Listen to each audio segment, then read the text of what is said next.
بسم اللہ الرحمن الرحیم نحمدہ ونصلی علی رسولہ الکریم اما بعد۔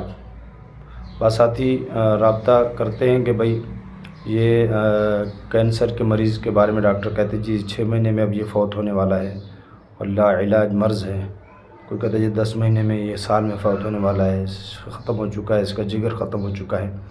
مختلف قسم کی یہ باتیں کرتے ہیں۔ پہلی بات تو یہ کہ ڈاکٹر حضرات کو ایسی باتیں مریض کے ساتھ نہیں کرنی چاہیے کہ جس سے وہ مایوس ہو جائے، اور موت زندگی اللہ کے ہاتھ میں ہے۔ ایک نہیں کئی ایسے مریض ہیں کہ جو ان کو لا علاج کر دیا گیا تھا، اللہ نے ان کو صحت عطا فرمائی ہے، اور جو ہے اللہ نے ان کو ٹھیک کر دیا، بالکل وہ مرض ان کا ختم ہو گیا۔ اور ایک نہیں کئی ہے، سینکڑوں ایسے لوگ ہیں۔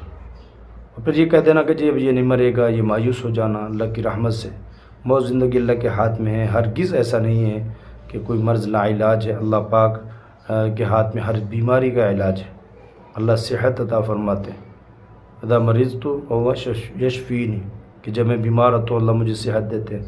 اللہ یقیناً صحت دیتے ہیں، اور اللہ ایمان کی سلامتی کے ساتھ صحت دے، اس سب سے پہلی اور بڑی نعمت ہے اللہ پاک کی۔ تو ایسا کوئی نہیں ہے ایسا کہنا اور ایسا مایوس ہو جانا کہ جس کا جی بس وقت ختم ہونے والا ہے، یہ مرنے والا ہے، اور یہ جو بیمار ہے اس کی بیماری کا بھی علاج نہیں ہے۔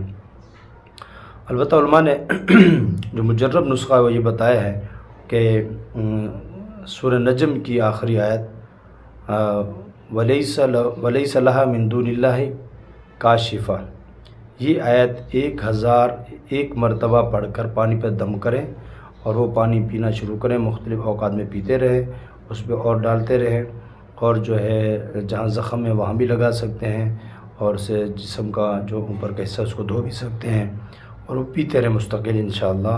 اللہ نے چاہا تو وہ مرض ختم ہو جائے گا۔ علاج کرتے رہیں، علاج نہ چھوڑیں، لیکن اس سے مایوس نہ ہو کہ یہ بیماری ہمیشہ رہنے والی اور ختم ہونے والی بیماری ہے، ایسا بالکل نہیں۔ کئی مریض ایسے ٹھیک ہو چکے ہیں، اور جو ہے ڈاکٹروں کو بھی اللہ پر یقین رکھنا چاہیے، اپنی طرف سے پوری کوشش کرنا چاہیے کہ وہ کوشش کرتے رہیں، علاج کرتے رہیں، ان کو اس پر اجر ملے گا۔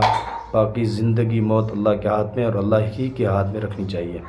وآخر دعوانا الحمدللہ رب العالمین۔ یہ وظیفہ خود بھی کریں اور جو بھی مریض ان تک پہنچائیں اور تمام مسلمان تک پہنچائیں تاکہ اس سے فائدہ اٹھائیں۔ تھوڑا سا وقت لگے گا، اللہ صحت عطا فرما دیں گے۔